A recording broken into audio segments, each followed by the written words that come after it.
Duncan MacPherson, a Canadian, travels to Europe to take up a job offer there. He wants to use the days before that to meet up with some old friends. His route takes him from Germany to Austria, and later he plans to go to Italy. But Duncan never arrives there. He seems to have vanished off the face of the earth, and it is almost no longer expected that he will ever be found.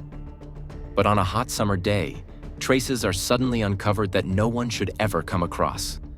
And the question quickly arises as to whether Duncan MacPherson's disappearance is a tragic accident or one of Austria's greatest conspiracies.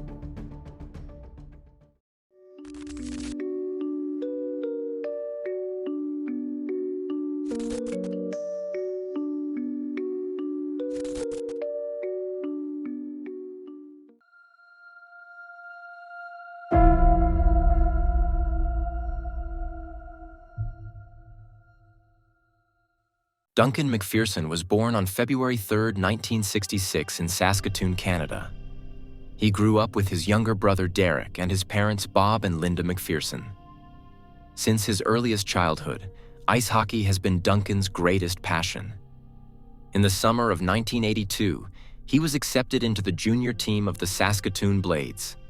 In 1986, he began playing professionally for the Springfield Indians in the American Hockey League, an affiliate team of the successful New York Islanders.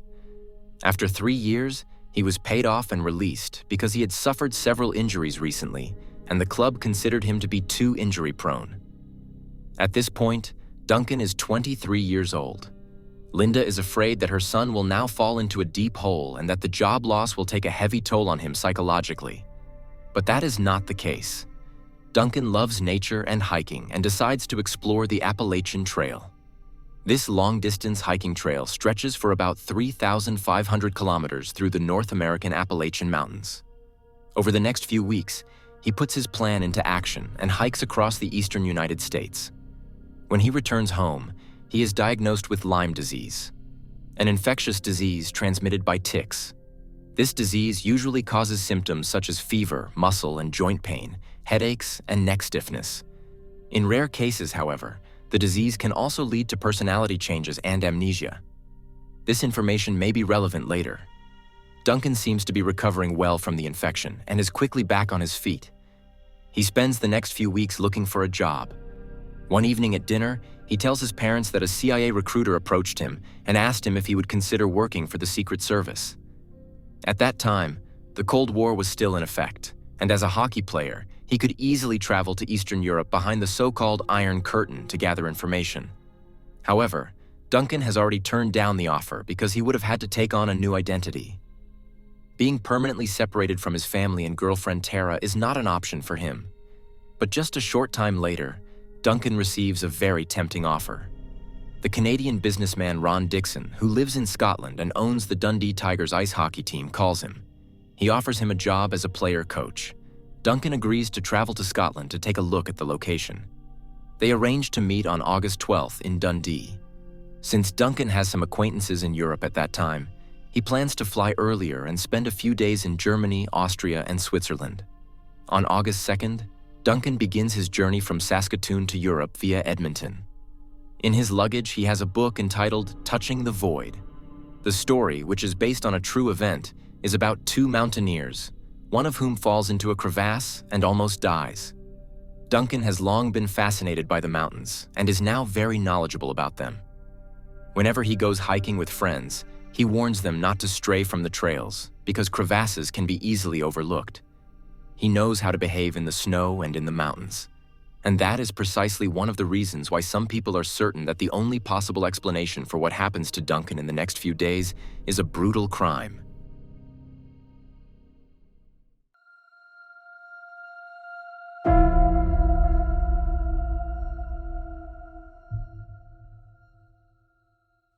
On August 3rd, 1989, Duncan meets his good friend George Pasut in Nuremberg. George doesn't have much time, as he has to go to Prague for an ice hockey tournament. However, he offers Duncan his red Opel Corsa so that he can more easily drive to the other friends he still wants to visit. Duncan gratefully accepts the offer. On August 7th, he sets off for Füssen, where his former teammate Roger Kortko lives. Duncan also announces that he wants to visit friends in Bolzano, Italy on August 8th. He plans to return the borrowed car to Nuremberg on August 10th and then take the train to Frankfurt Airport. From there, he wants to fly to Scotland to meet Ron Dixon on August 12th. Duncan has a tight schedule, but in the end, everything turns out differently than planned. On August 15th, George Pesut returns from Prague and is surprised. Duncan's things, which he wanted to take with him when he returned the car, are still there. But the car is missing. It seems as if he never returned to Nuremberg. This behavior is not typical of his otherwise reliable friend. His parents are also very worried now, as they have not heard from him in a few days. On August 16th, a trainer from Scotland contacts his parents to inquire about him. He tells them that Duncan never arrived in Scotland. His parents now realize that their son has disappeared somewhere along the way.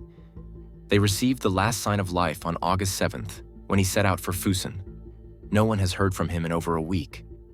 Duncan's family informs the police about his disappearance. The authorities in Germany, Austria, and Switzerland are also informed, as is the Canadian Foreign Ministry. The Canadian Embassy assures them that they will pass on the necessary information to the other countries. Initially, it is theorized that Duncan has voluntarily disappeared and is traveling through Europe.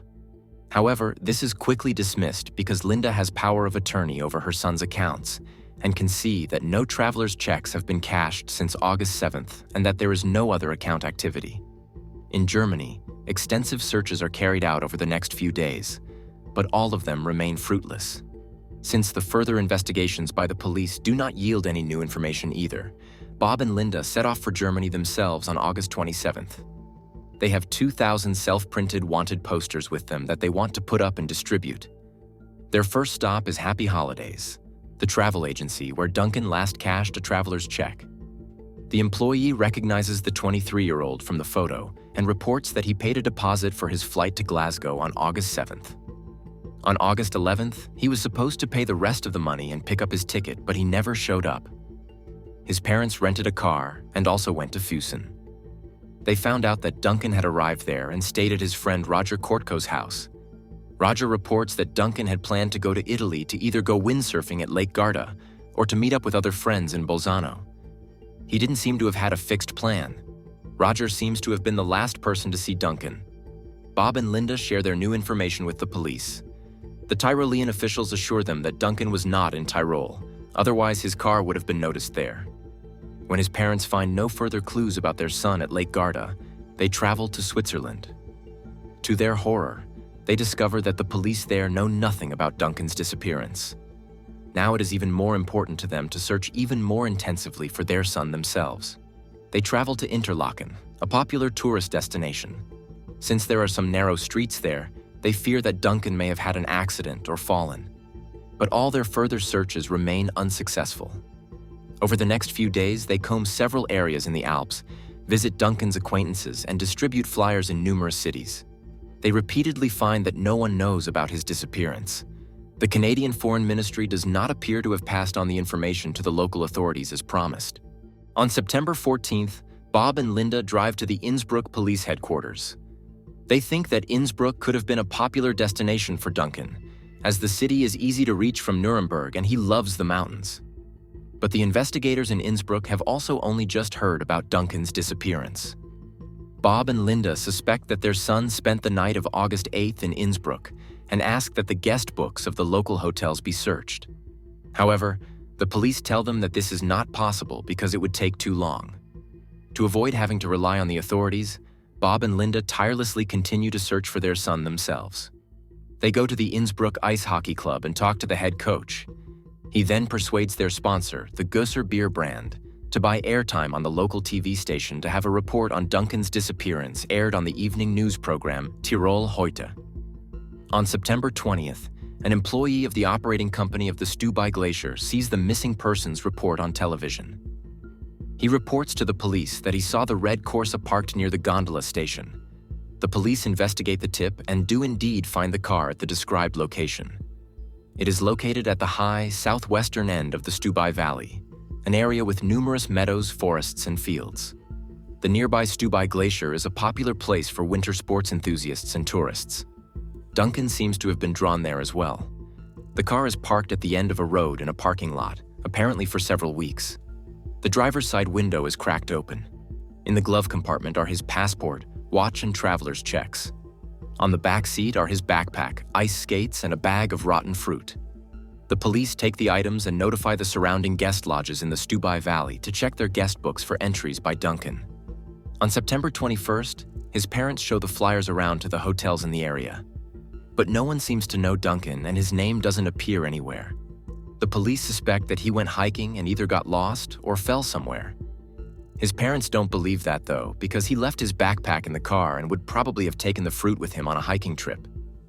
They also find it strange that the car was parked in the lot for over a month without anyone noticing. The next disappointment follows shortly after they go to the police station again.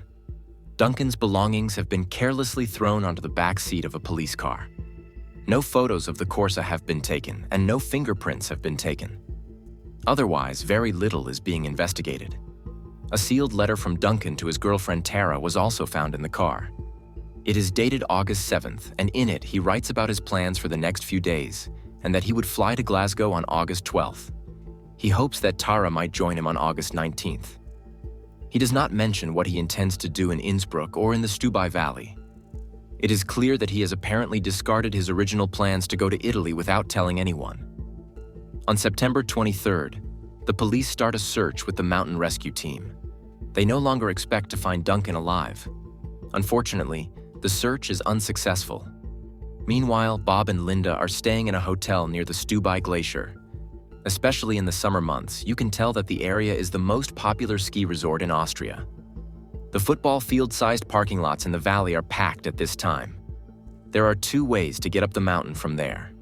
Either you hike up, or you take one of the gondolas that takes you directly to the Eisgrat station. In addition to a snowboard rental, there is also a snowboard school there, run by Walter Hinterhelze. Walter approaches Bob and Linda personally that day. He has seen a poster of Duncan and recognized him immediately.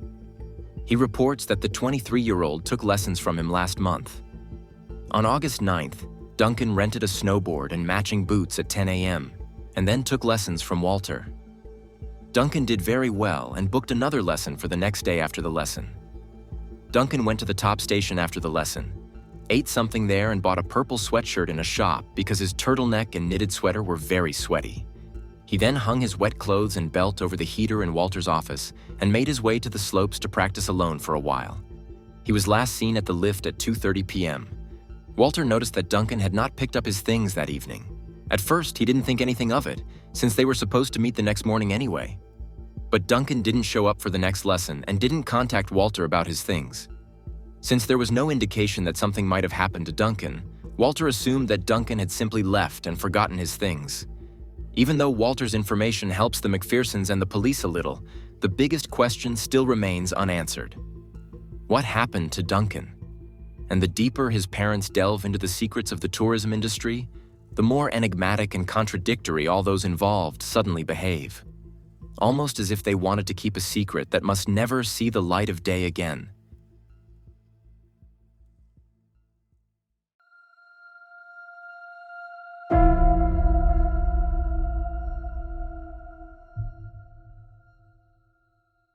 In the light of Walter's new information, Duncan's parents have a crucial question. Why didn't anyone report their son missing? He had to return the rented items, and if he hadn't done so, someone should have noticed. A tourist who doesn't return from snowboarding and leaves all his belongings behind should have alerted the staff. The employee at the rental shop is questioned to further clarify the facts of the case. He claims not to be able to remember Duncan. When asked if any equipment was missing, he explains that the rental log has already been disposed of, and therefore it is no longer possible to determine whether he returned his equipment. However, nothing is missing from the inventory. Furthermore, Duncan would have had to leave his driver's license as a deposit and leave his street shoes at the rental shop. However, neither is there anymore. It is important to know whether he had an accident while snowboarding or disappeared later. Depending on the scenario, the search would have to be either on the glacier or in the valley. The fact that nothing is missing from the rental shop and that Duncan's driver's license and shoes were not left behind indicates that he returned the borrowed items. Walter's office is right next to the rental station though, so it seems illogical that Duncan did not pick up his remaining clothes as well. The missing rental sheet raises additional questions and leads to speculation about whether traces might have been intentionally covered up. The Austrian authorities send a telegram to the Canadian Foreign Office stating that Walter had claimed that Duncan's equipment had definitely been returned at the rental shop. However, Walter never made this statement. As a result, the Canadian authorities do not put any further pressure on the mountain to continue the search for Duncan, as an accident while snowboarding can now almost be ruled out. Shortly afterwards, they also support the discontinuation of further search measures. On September 25th, the police inform Linda and Bob that they have checked the hotels and hostels in the area and that Duncan has not been staying in any of them. Walter Hinterheldsel contradicts this and claims to know which youth hostel Duncan stayed at. 4 days later, an employee of the hostel shows Duncan's parents his registration, which Duncan himself signed. Nevertheless, the police stick to the assumption that Duncan must have had an accident somewhere in the valley or while hiking, and that he will probably not be found. When it starts snowing, the last search efforts are stopped. Bob and Linda don't give up and continue to search tirelessly for their son. Again and again, people report to have seen Duncan, but none of the sightings leads to a useful lead. They feel that they have to work against the Austrian authorities in their efforts. Little by little, information comes to light that suggests that the investigation was only superficial. For example, the search for Duncan's car was only on for 6 days. Although the car was not found within this period, the ad was then deleted. If it had remained, the car could possibly have been found more quickly in the parking lot. One day, Bill Mitchell, a businessman from their hometown of Saskatoon, contacts the MacPherson family. He has heard about Duncan's disappearance and wants to support the family. He pays $25,000 for a large-scale search in the Stubai Valley. Unfortunately, this search is also unsuccessful. The weeks and months pass and gradually become years without any new clues. However, Bob and Linda have not given up hope. Over the next few years, they travel to the Stubai Valley 6 times to continue their search for their son. In doing so, they use up all the money that was actually intended for their retirement. In the summer of 2013, 14 years after Duncan's disappearance, the hottest summer in Tyrol since weather records began. It is so hot that the snow on the glaciers melts, revealing something that should have remained hidden forever.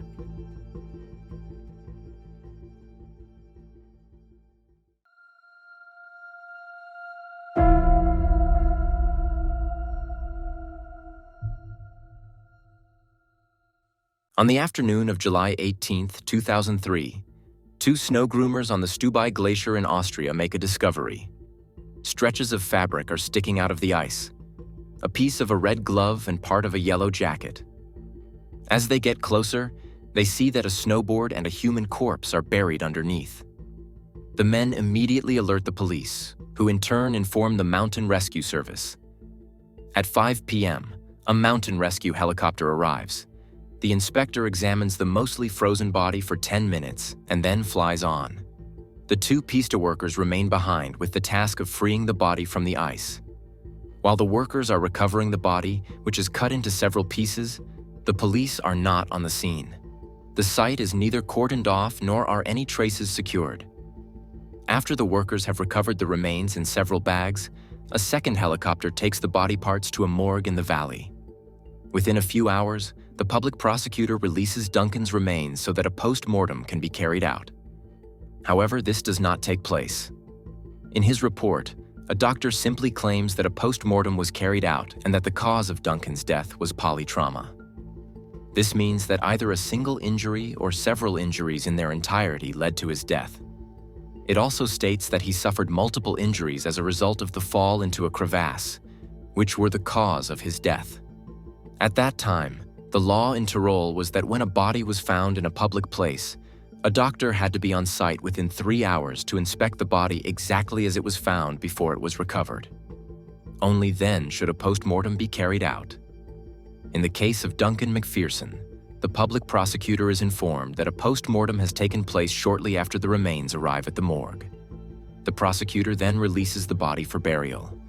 It is known that no post-mortem could have taken place within this short time because Duncan's body was still completely frozen and clothed at the time.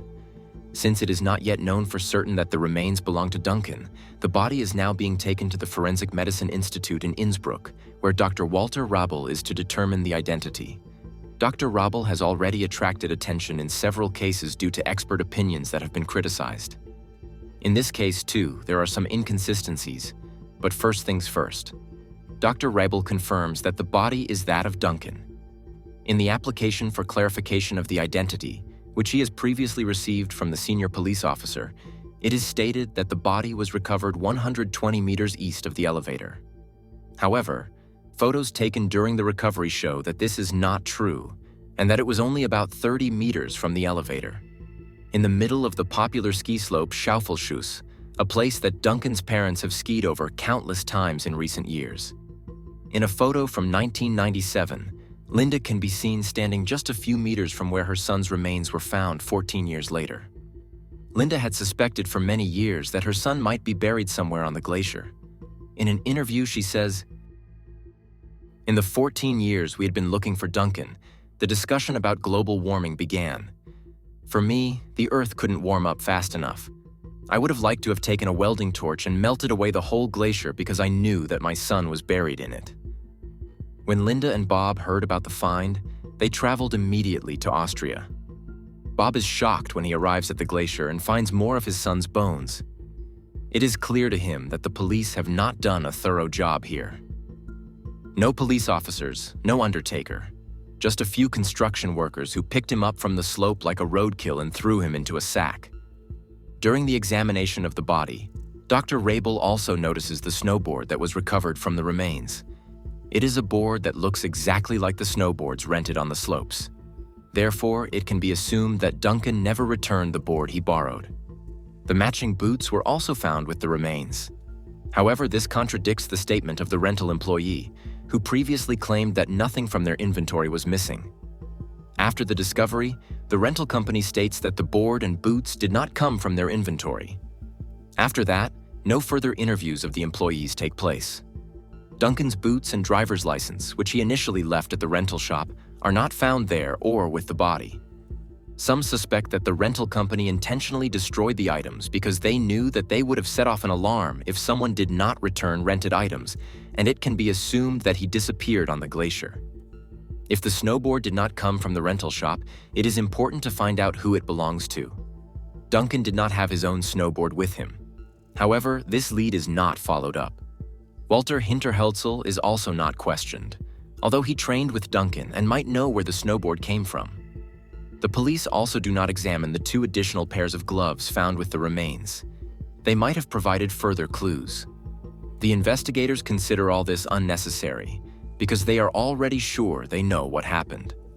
On September 14, 2003, 2 months after the body was found, the police released their final report. It stated that Duncan had fallen from the chairlift and tried to run to the ski slope. However, since the area is too steep, he ran into a cordoned-off area to take a shortcut, falling into a crevasse and dying. They are sure that it was an accident that Duncan caused himself by entering the cordoned-off area. This police report is doubted by many, mainly because Duncan's body was found on the ski slope and not in a cordoned-off area. Duncan's family also emphasizes that the 23-year-old knew his way around well. As mentioned at the beginning, he even has an autobiographical book about an accident at a crevasse, and in the past, he repeatedly warned his friends about leaving the trail. Duncan's parents describe him as experienced and cautious, and are certain that their son would not have left the trail. Due to the numerous inconsistencies and the strange behavior of some of those involved, Bob and Linda are certain that Duncan did not die by accident. In the following months and years, there are more and more mysterious incidents that confirm their suspicion that someone is trying to cover something up.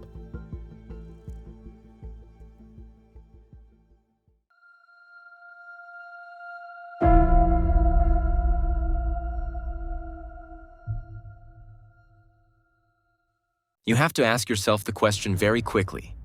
Is the disappearance of Duncan MacPherson a tragic accident or one of Austria's biggest conspiracies? Over the next few months, Bob and Linda are in close contact with Dr. Walter Rabel. He confirms the police theory that Duncan died in a crevasse, and that although it was not his job to make a statement about the cause of death, He was only supposed to clarify the identity of the body. It is strange that he did not take any DNA or dental samples. Duncan's body was in his institute for a total of 9 days, and according to Bob and Linda, it was not even cooled. They report that they were allowed to examine the body at the beginning and again after 4 days.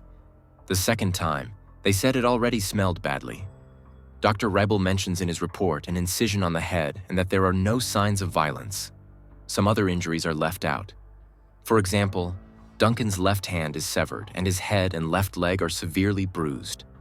When his parents view the body, the legs are covered so they can't see the injuries. Dr. Rebel justifies this decision by saying he doesn't want to further burden Bob and Linda. He also tells them that the district attorney would have to agree to an autopsy and that he is not allowed to perform one otherwise.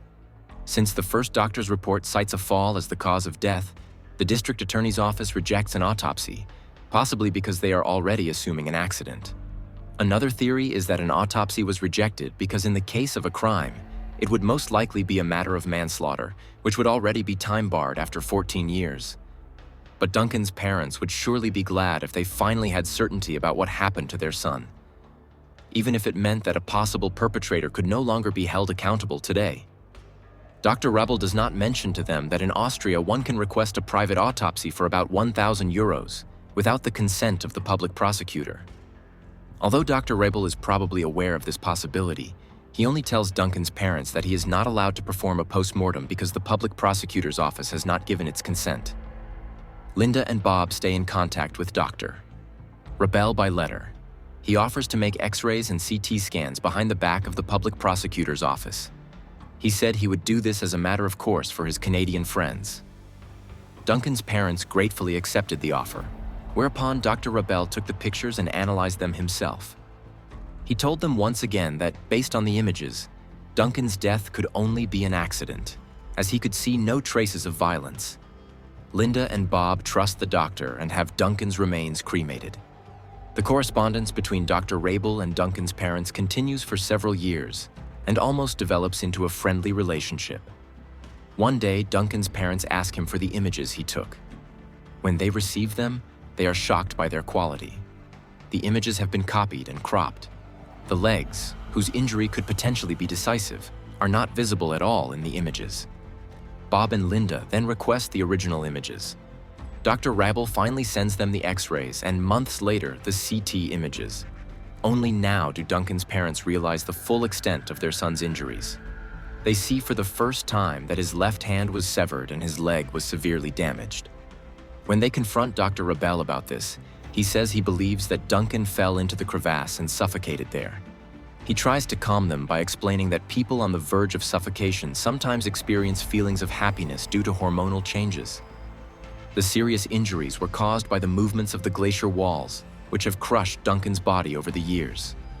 Bob and Linda's trust in Dr. Rebel has been severely damaged in recent months. First, he gave them the edited recordings, and then they had to wait months for the originals. They fear that the doctor is hiding something from them, so they take the images to other experts. Several specialists confirm that Dr. Rebel's theory is flawed. In 2009, Duncan's parents turned to John Leake, an investigative writer from Texas who lived in Austria for many years and wrote a book about the serial killer Jack Unterweger, among other things. When Duncan's parents sent him the pictures, John Leake, together with several forensic medicine experts, began to reopen the case. For 2 years, they analyzed images and clues and finally came to the conclusion that it could not have been an accident and that evidence had been deliberately concealed. John Leake also had questions about the behavior of the forensic medicine. What I found very puzzling: I was shown the death certificate and there was a yes next to "was an autopsy performed?" Someone, the district physician or coroner, had therefore noted yes. But the coroner in Innsbruck said he had not performed an autopsy. So why is it on the death certificate? This is a legal document. Why was it noted incorrectly? Together with his experts, John Leake develops his own theory about what might have really happened to Duncan.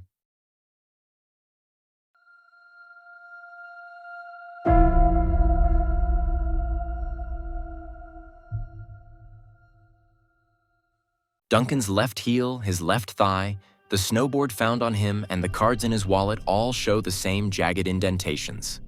John Leake is certain that they match a snowblower. A snowblower is a machine used to clear snow and is used on the Stubai Glacier to roll and prepare the ski slopes. Dr. Rabel initially tries to refute this theory by stating that he was informed by the glacier's piste service that a piste basher had to be used to dig out the snowboard when Duncan's body was recovered. He claims that this damaged and broke the board.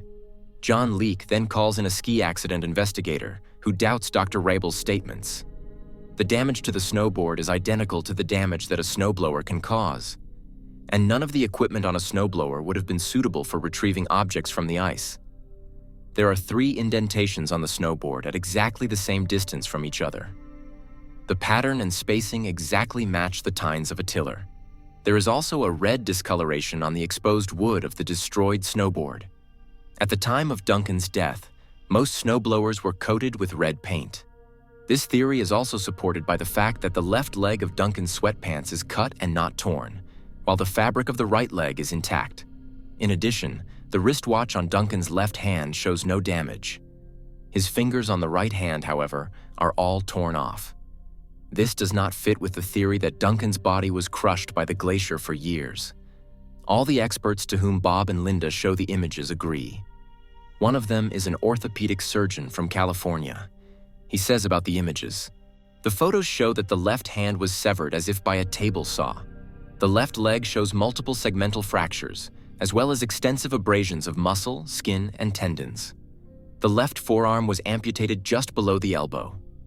The elbow joint is dislocated and twisted 180 degrees. The fingers of the right hand were severed. This could not have been caused by a fall or ice movement. You can see where the tendons were torn out under the injured elbow. This is called a severed tendon strand.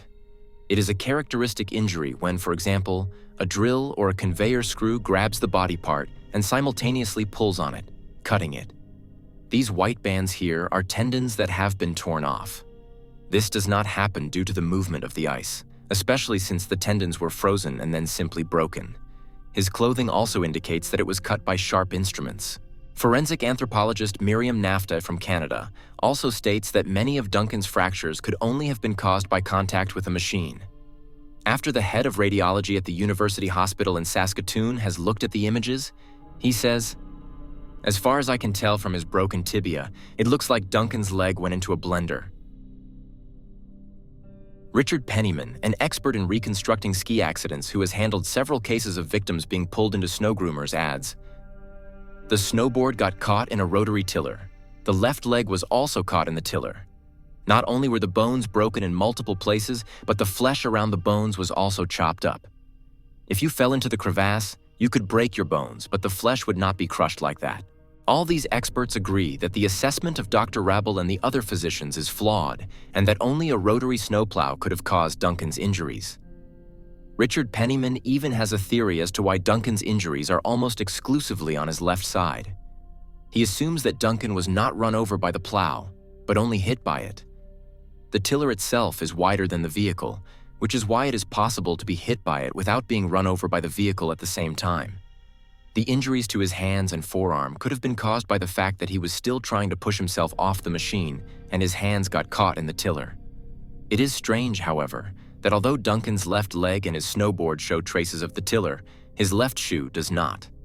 But Penniman has an explanation for this too. He suspects that Duncan was still training long after most of the other skiers had left the slope. He could have had a small accident on the slope.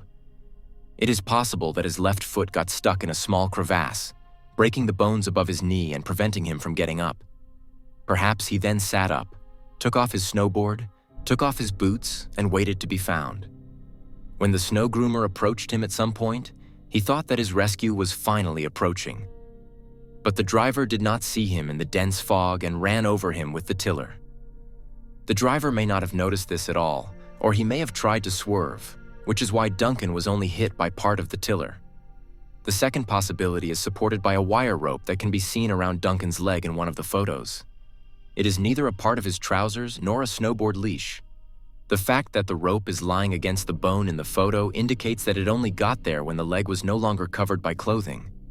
What is particularly strange, however, is that the photo in which the rope can be seen is one of the forensic medicine images, and that the wire rope had already been removed from a picture taken 5 minutes later. So someone noticed it, and it was even removed. However, it is no longer mentioned in the final report. John Leake has a theory about what the wire might be for. He thinks that Duncan's leg was pulled into the tiller and that the massive injuries caused him to bleed to death quickly. His leg blocked the tiller. At this point, at the latest, the driver of the snowcat realized what had happened and tried to release Duncan's leg from the tiller. To turn the tiller, you use a wire cable and an electric winch. In the process, the cable could have slipped and cut into Duncan's leg. After he was freed from the tiller, the driver could have thrown him and the wire rope into a crevasse to destroy all evidence. This theory would also explain why Duncan's severed body parts were almost frozen together when they were found. Someone could have picked up the parts and thrown them together into the crevasse. Over the years, John Leake has continually refined his theory and discussed it with numerous experts. The version that I have just described to you is the final theory, and all the experts agree that it is the most likely. Unfortunately, since Duncan's remains have already been cremated, it is no longer possible to carry out a post-mortem examination that could possibly confirm John Leake's theory. Gunther M., the man responsible for slope safety on the Stubai Glacier on the day of Duncan MacPherson's disappearance, vehemently disputes John Leake's theory. He says it is 1000% impossible that someone, let alone he, would have driven a snow groomer over a human being.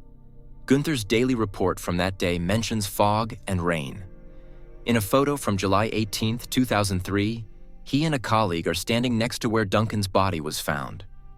A short time later, the colleague takes early retirement due to health problems. Even after the new findings and John Leake's efforts, the case remains closed. The police remain convinced that it was an accident. Their final report states, "The exact cause of death can only be speculated upon." The question remains as to why the police covered up the true cause of death. One theory is that a slope worker was actually responsible for Duncan's death and, fearing the consequences, had his body and all the evidence disappear. He may have operated the machine improperly or been under the influence of alcohol on the job. Fearing for his job and being prosecuted for a crime, he simply got rid of all the evidence. What is strange in this case, however, is that not just a single employee behaved suspiciously, but several employees of the rental company, the police, and several coroners. If all these people were working together to cover up a crime, there would most likely have to be a much more important reason for it. Some people suspect that a crime was covered up collectively to avoid harming tourism. The Stubai Glacier lives from tourism. The ski slope where Duncan died is one of the most popular in all of Austria.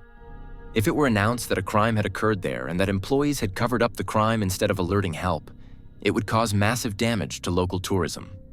1 year before Duncan's death, a similar accident occurred on August 4, 1988.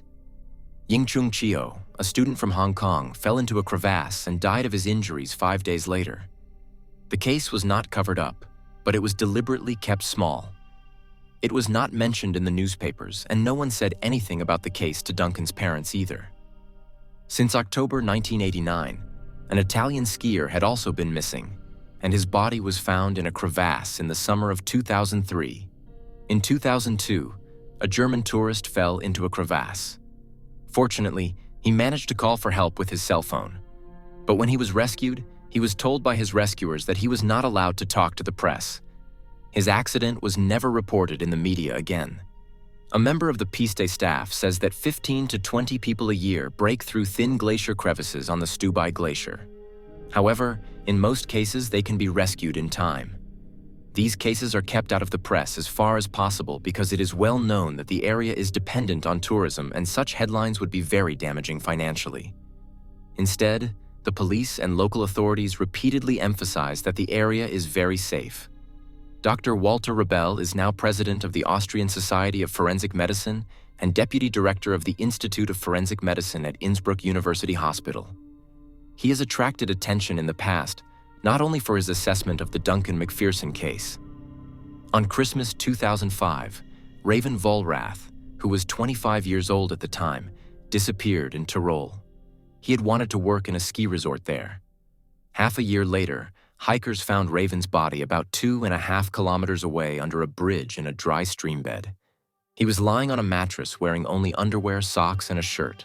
The police later conclude that he left the house in this outfit with the mattress and wanted to sleep in the stream bed. He then died there. They come to this conclusion, among other things, based on the expertise of Dr. Walter Rabel, who says in his report that there are no signs of foul play. Years later, the case was reopened.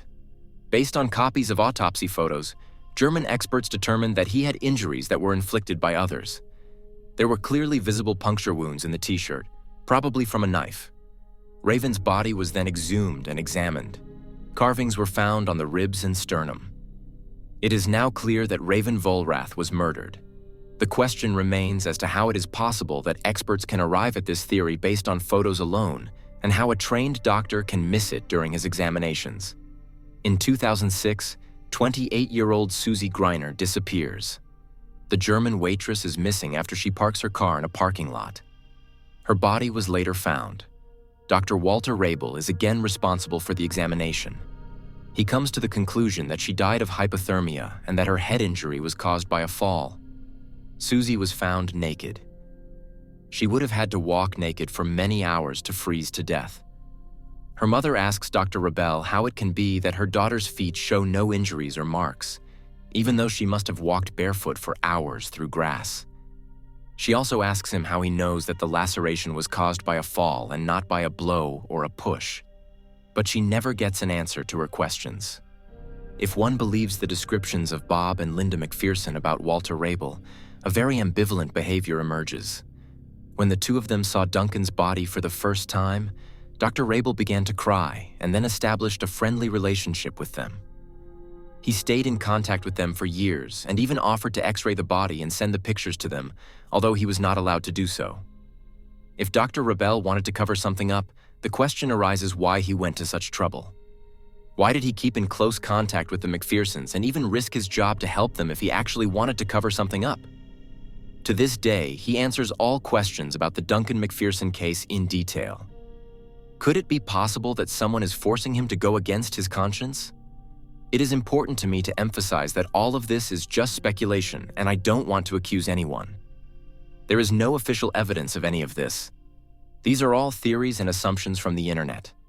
Furthermore, one has to consider that in a cover-up, the pieced workers, the rental company, several doctors, and the police would have to work together, which is extremely unlikely.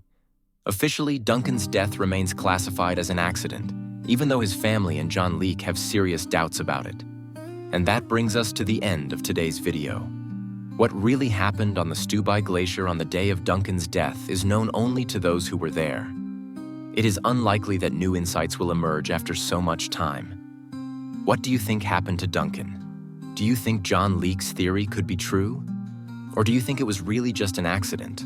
Or maybe even something in between? Feel free to write me a comment about it, because every interaction increases the likelihood that the video will be suggested to people who have not yet subscribed to Insolito. Otherwise, there's not much more to say except thank you for your support and for watching. I wish you a good morning, afternoon, or evening, depending on when you watch the video, and hope to see you again in the next video. Until then, ciao guys.